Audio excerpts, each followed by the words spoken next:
Erev Tov, everybody. Welcome to another edition of our Monday night shiur of Mishle Proverbs. Tonight's shiur is sponsored by Mr. and Mrs. Elisha Atias in hatzlaha and shemira of their son Shalom ben Sultana, and Mr. Leon Siboni in memory of his sister Mrs. Luna Moyal Zichrona Libracha. May the words that we say tonight bring protection and hatzlaha, and as well in Ilui Neshama for the Nifteret. We are studying Perek Hey, the 5th chapter of Sefer Mishle, and we are continuing with Pasuk Yud Bet, which we left off. So if you're following inside, or you're listening online, wherever you are, this is where we are. And Shlomo HaMelech is continuing his speech to his listeners, and he's talking about the importance of listening to discipline, to Mussar. And he says in Pasuk Yud Bet, ואמרת איך שנאתי מוסר ותוכחת נעץ ליבי. Then you will say, how could I have hated discipline, and my heart spurned tochacha, reproof. Interesting that the word musar, discipline, is very much connected to the word yisurin. Yisurin is afflictions. The sinner hated discipline. That is, he hated the physical punishment that is inflicted to make him improve. Tochacha is the oral admonition that a person gives to rebuke somebody, and therefore hatred may be too strong of the word, but the sinner spurned the words of reproof. Na'atz libi. Take a little moment here to speak a little bit about Yisurin and the physical afflictions that we have. One of the 48 ways that Perkei Avot tells us in order to acquire Torah is Kabbalat HaYisurim, the acceptance of the Yisurim. Every person in this world has Yisurin, has afflictions. Some more difficult than others, some in more lighter form, but we all get the Yisurin. The idea, the important point here is whether or not you are to accept the Yisurin. And by accepting the Yisurin, that would allow you to maintain, to be koneh, the Torah and the wisdom that comes with it. Because Yisurin is there to help you. The afflictions are there to help you lead a life of spirituality, as difficult as it may sound at that moment. Like I'm being afflicted. Life's not easy right now. I lost my job. This happened. I got in a car accident. I broke my arm. I tripped. I fell on ice. So on and so forth. Things are difficult. Hakadosh Baruch Hu is sending you messages. One of the ways to acquire wisdom, which has been the whole theme so far of this book, is Kabbalat HaYisurin, is listening to the Mussar and the discipline that comes with it. And so Yisurin, in many ways, is the Mussar. Velo shamati bekol morai velimlamedai lo hititi ozni. I have not listened to the voice of my masters, and I have not inclined my ear to my teachers. Mefarshim note that the wicked here didn't even listen to the voice of their instructors, to the nigun, to the chants that are involved when person studies Torah. They failed to realize that the strength of the Jewish people is the voice, is the tefillot, the kol Yaakov, and not the yadayim yedei Esav. The voice of Yaakov that comes through the melody of Torah study, the power to elevate a person's soul. And not only that, the voice, our tefillot, our study of Torah, also brings us protection from all of our enemies. We know that Bilam HaRasha Yimach Shemo he tried to come up with a new and improved way to destroy the Jewish people. And his method was to use the curse, the words, because he said, I know the power of the Jewish people. I know that their whole essence is through the Torah and the tefillot, and what comes out of their mouth. So I'm going to use my mouth. I'm going to use my words to curse them, to get rid of them. And of course, it was only because of the chesed of HaKadosh Baruch Hu that the Jewish people were spared, because God was me'apech. He was able to flip over the words of kelala, the words of cursing, to that of berachah. So we know the importance of the voice that comes, the voice of Torah, the words of Torah, and the words of tefillah. But this person, lo shamati b'kol morai, you didn't listen to the voice. You didn't listen to akol Yaakov. Kimat hayiti bechol ra betoch kahal ve'eda. In Pasuk Yudalad he says, I was almost completely engulfed in evil in the presence of the congregation and the assembly. Here there's a fine line separating me and Geinom, says Rashi. In days of Mashiach, our Gemara tells us that HaKadosh Baruch Hu is going to slaughter the Yetzer Hara in front of both the Tzadikim and the Reshaim. And they're all going to cry once they see the Yetzer Hara slaughtered. The righteous are going to cry because the Yetzer Hara is going to appear to them as a tall mountain. And they're going to be amazed, and it's tears of joy that they were able to conquer such a great power. But the wicked, for the Reshaim, they're going to cry because the evil inclination is going to appear to them like a chuta sara, like a hair's breadth. And the wicked are going to lament, how was it possible that we were not able to conquer this sa'ara, this hair? We couldn't defeat this? So Rabbi Yossi on the Gemara there explains that the Yetzer Hara first presents itself as a spider's thread. However, once a person allows himself to be drawn into the reins of the Yetzer Hara, it becomes thick as ropes. Thick like a rope that is used to harness an ox to plow. Chachamim of Mussar teach us that even a minor thing can determine whether a person is going to be found worthy of Gan Eden or Chas v'Shalom Geinam. And ben Gan Eden and Geinam ela kechut asara. The difference between Gan Eden and Geinam is just a hair's breadth. That's the only difference. So Rav Yechezkel Levenstein says a person needs to be in constant introspection. He needs to constantly measure himself and his actions and his deeds to evaluate whether or not those actions and deeds were proper, because even the slightest deviation from what is proper can cause enormous harm. And therefore, even the slightest change following the exact dictates of what halacha expects from us, even a minor omission or even a minor addition to the halacha, can begin a process that, God forbid, will snowball into complete wickedness. And this is what Shlomo HaMelech is saying, Kimat hayiti bechol ra, I was almost there, betok kahal ve'edah. Often mistakes that we do lead to public embarrassment.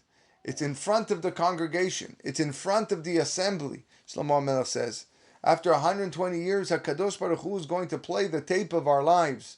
And we're going to see our whole lives in a fast speed. And everyone's going to be watching. And it's going to be extremely embarrassing. Just going through that moment, having everyone witness all the things that you did, is a very, very scary time. Who wants to go through that? The sinner bemoans the superficial and the pleasure that he experiences as a result, because he is now suffering publicly. It's in front of everyone. And what did he forfeit? He forfeited the reward, the everlasting reward that lasts for eternity. According to the Vilna Gaon, this pasuk deals with the modes of retribution for different transgressions. Punishments for violating a lo ta'aseh, a negative commandment, is meted out in the midst of a congregation. Because the congregation usually are those that keep the lo ta'aseh. Most people don't steal. Most people don't murder. Most people don't lie. But you are the ones that are out of the group. So people are going to watch that. Whereas punishment for disregarding the aseh, the positive commandments, that is visited upon the individual in the company of an assembly. Who's the assembly? The assembly, the kahal, are the tzaddikim, the righteous. Those, because there's the tzaddikim who are very punctuous in fulfilling the positive precepts as well. Shete mayim miborecha v'nozlim mitoch be'erecha. Drink water from your own cistern and flowing water from your own well. The next metaphor here contains two things of water. We have the cistern. The cistern contains water that is collected from an outside source, such as rainwater. And you have the well. The well is the natural source of water. And Rashi explains that this pasuk and the next pasuk as a metaphor for Torah study. That a person first needs to drink the waters collected in his own cistern. That means he must study the Torah which HaKadosh Baruch Hu gave him as his portion. And then his Torah knowledge will become like water from a well. It will begin to flow in of itself, naturally. This is direct contrast to idolatry, Avodah Zarah, which is compared to a broken cistern, which is incapable of containing water and wisdom. The Sifri notes that water and Torah share many qualities. They both cleanse a person from their impurities. They both restore the soul. Both of them are everlasting. They never go bad. Both are in abundance of supply and readily available to all the people who want to partake of them.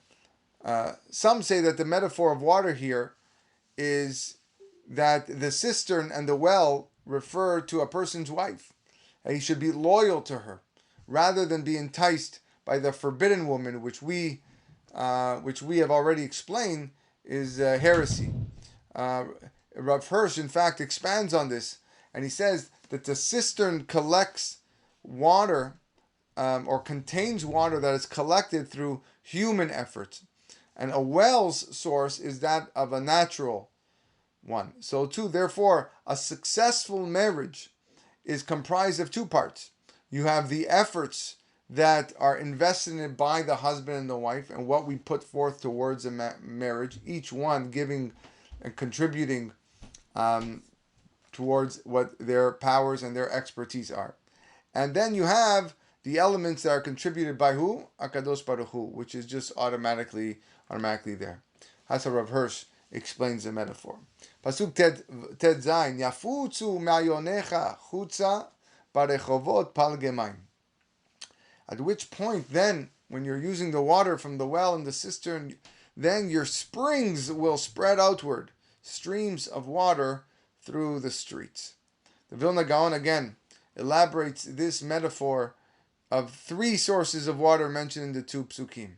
We have the cistern, which was in the last pasuk. That refers to the student who was learning from his teacher.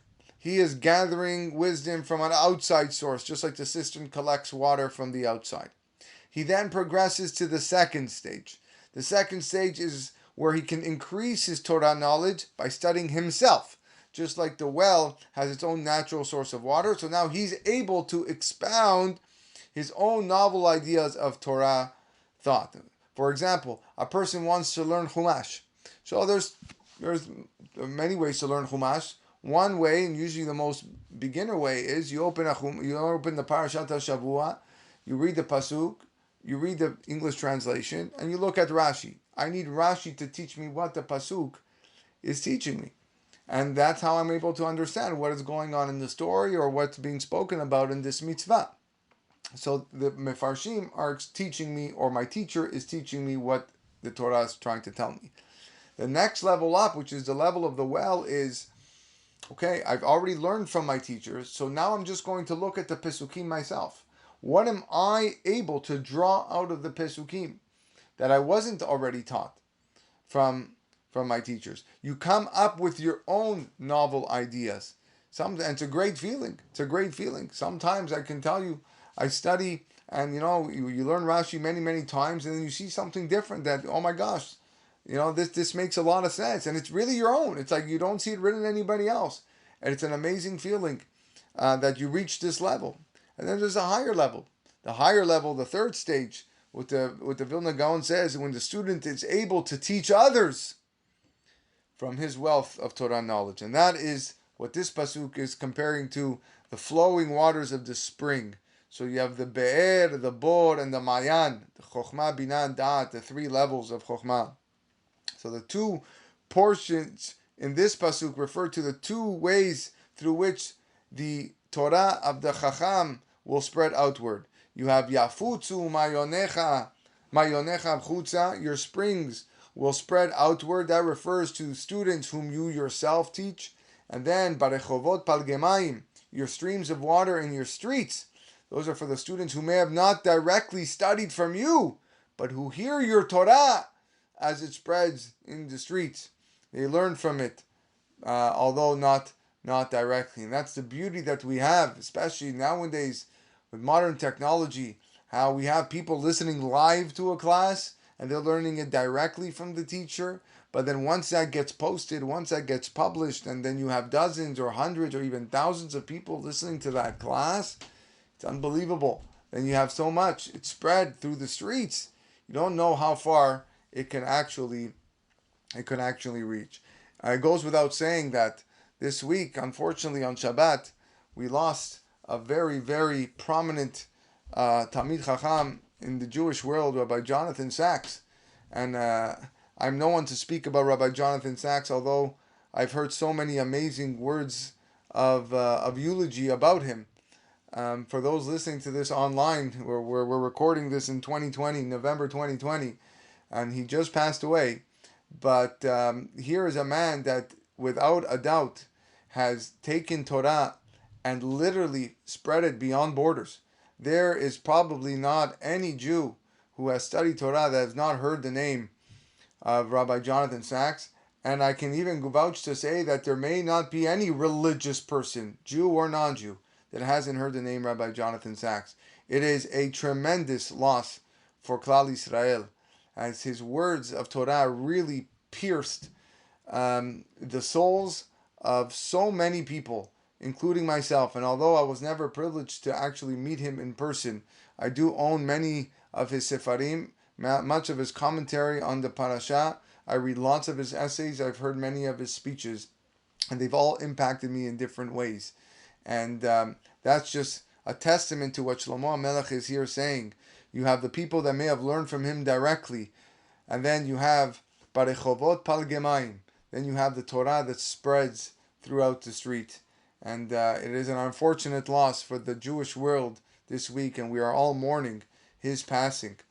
But we move on. We move on to Pasuk Yud Zayin. Yu lecha levadecha ve'en lezarim itach. They will be yours alone, strangers not sharing with you. You will be esteemed for your Torah knowledge. No one's going to share this honor with you. And this is kind of in contrast to what we said earlier in the last shiur, when a person who approached an adulteress will have his wealth usurped by strangers. But now this you get to keep. The Torah you get to keep. And the Pasuk responds to the people who might say, I toiled so hard to attain my Torah knowledge. Now I'm going to go teach it to others, but they didn't toil for it. Why should I spread the knowledge of Torah if they didn't work for it? And Shlomo HaMelech is saying here not to worry. The reward for the effort you invested is levadecha, is for you. No one can share that with you. Even though one who teaches Torah to others is like a stream of water flowing through the streets, the Torah that he teaches remains his because of the effort that he put through. And it will be quoted in his name, and he alone will enjoy the reward for his wisdom. Rabbi Chanina bar Hana in Masechet Ta'anit notes there's a seeming contradiction in this pasuk. The pasuk says, Yafutzu ma'yanotecha achutza, your springs will spread outward. And then in this pasuk that we read, it says, Yu lecha levadecha, they're going to be yours alone. So last pasuk seems to instruct one to teach Torah to others, and then here it says you keep it for yourself. And he reconciles the psukim by explaining that if a student is worthy, then teach him the Torah. And if he's not worthy, then keep the Torah to yourself. Rashi says differently. Rashi explains that the stipulation refers only to the secrets of the Torah. That's the Sodot, the Kabbalah, the deeper levels of the Torah. That's when a person has to be worthy, qualified to be taught that Torah.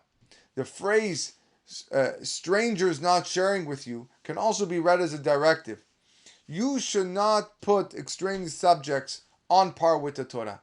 Do not compare science, geography, psychology with the study of Torah. We say every day in the Shema, v'dibarta bam, and you should speak of them.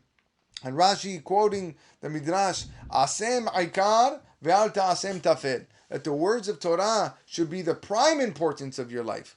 Do not make him the secondary importance. A person should not say, okay, I've studied the Chokhmah of the Torah, now I'm going to go study the Chokhmah of Greece, the Chokhmah of the Romans. In fact, there was once a story of the Netziv who headed the famous yeshiva in Volozhin, which boasted at the time a huge enrollment of hundreds of students.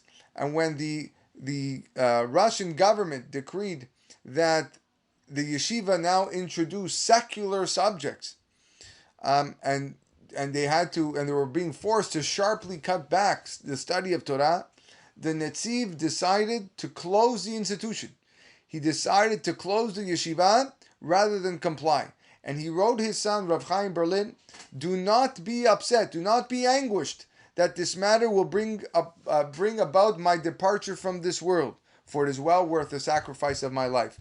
Unbelievable statement, and as he feared, he actually died a short time afterwards, because he was not willing to have his students forego the study of Torah for the study of whatever the government wanted them to study.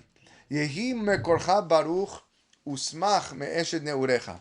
Your source will be blessed, and you will rejoice from the wife of your youth.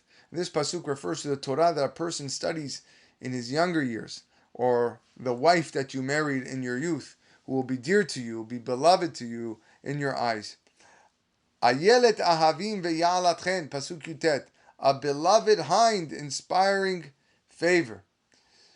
Here, Ya'alatchen, an inspiring favor, follows that of the Talmud, what we said. The Malbim says, a female mountain goat. That just as a hind and a mountain goat run swiftly on the mountain, the Malbim says, so too wisdom comes to people who are on high and will be beloved and find favor in their eyes. Dadecha yeravucha bechol et. Her breasts will sate you at all times.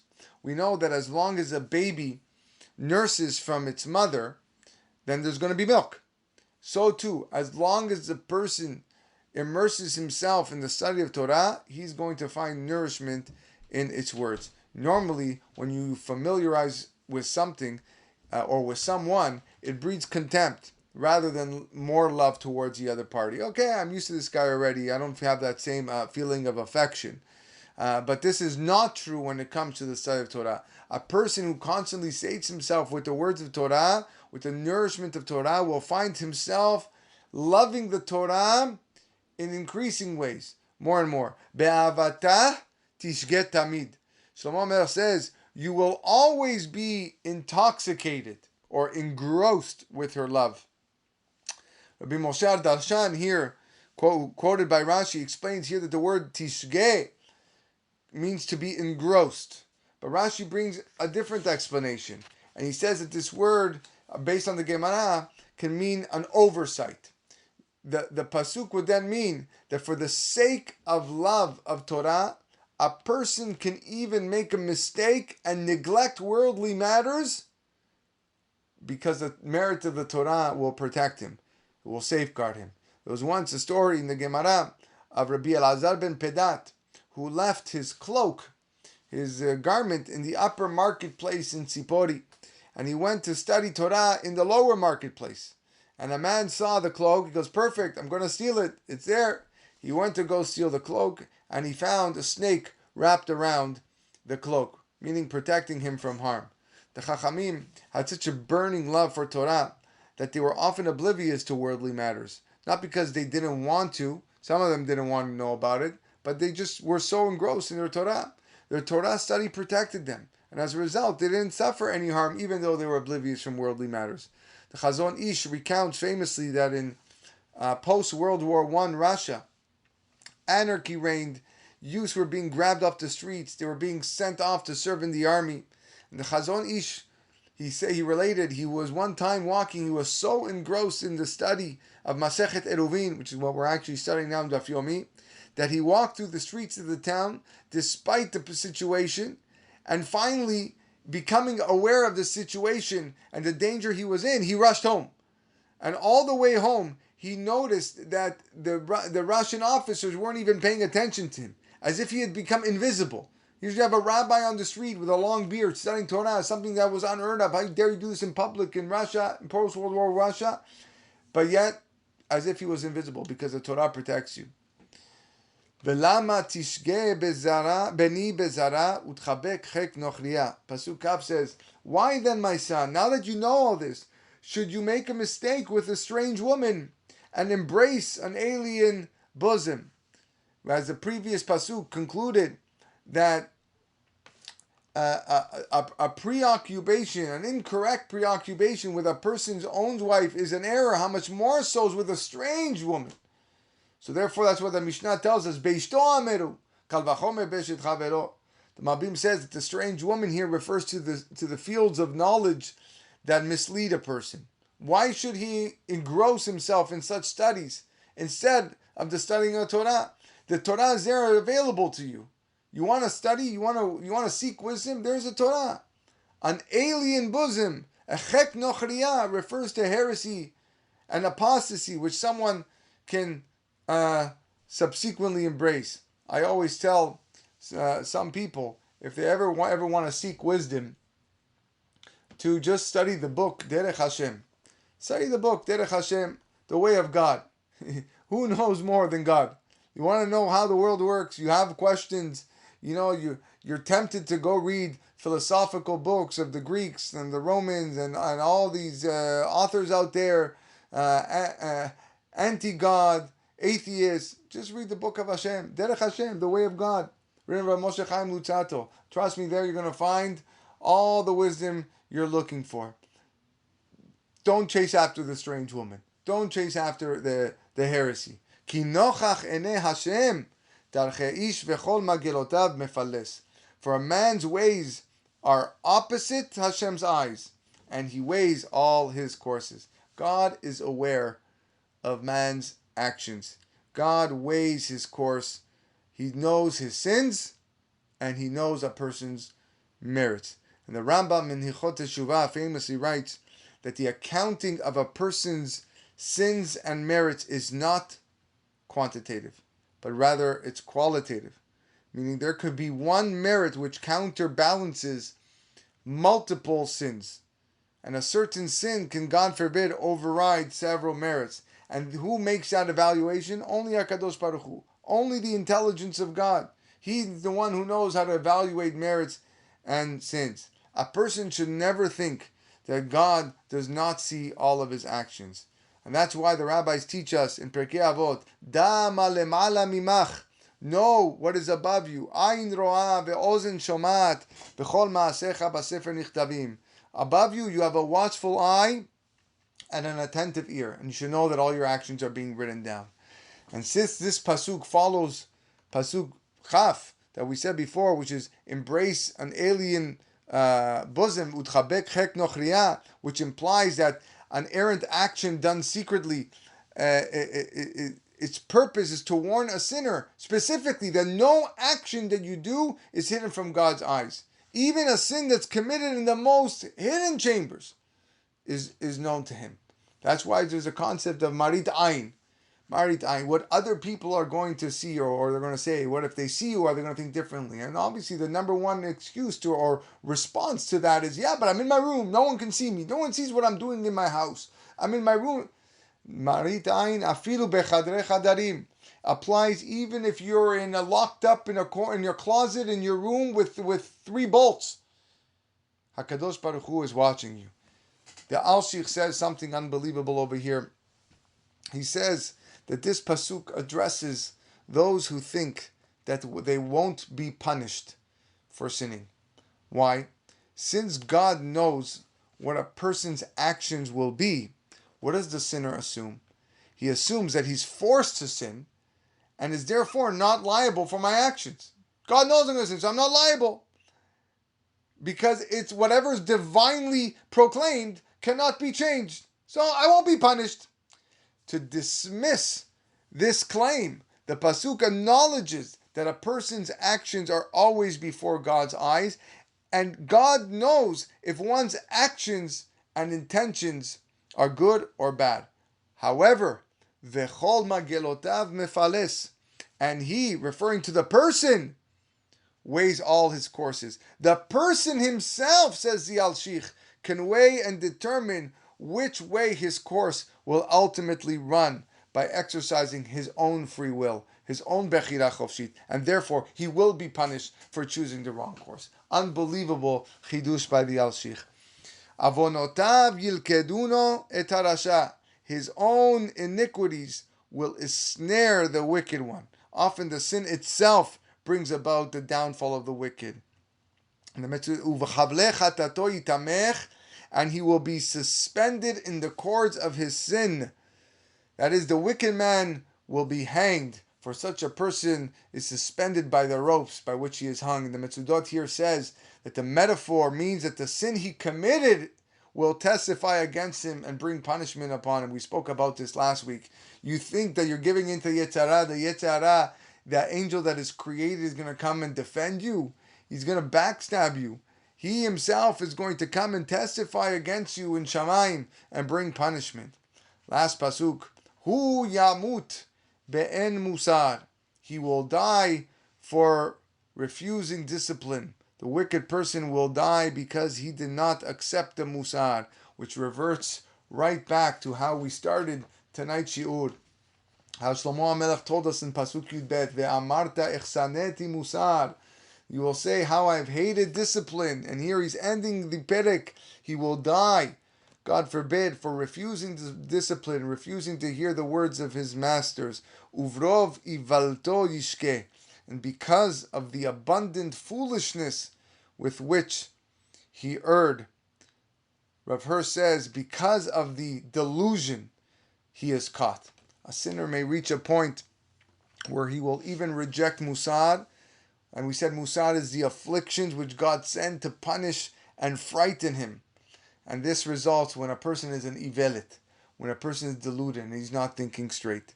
An eyil is related to the word ulai. Ulai is maybe. An eyil is skeptical about everything. He won't even accept Musar, the divinely inflicted punishment, because he's going to ascribe all of his misfortunes and everything that's happening to his life, he's going to ascribe it to happenstance.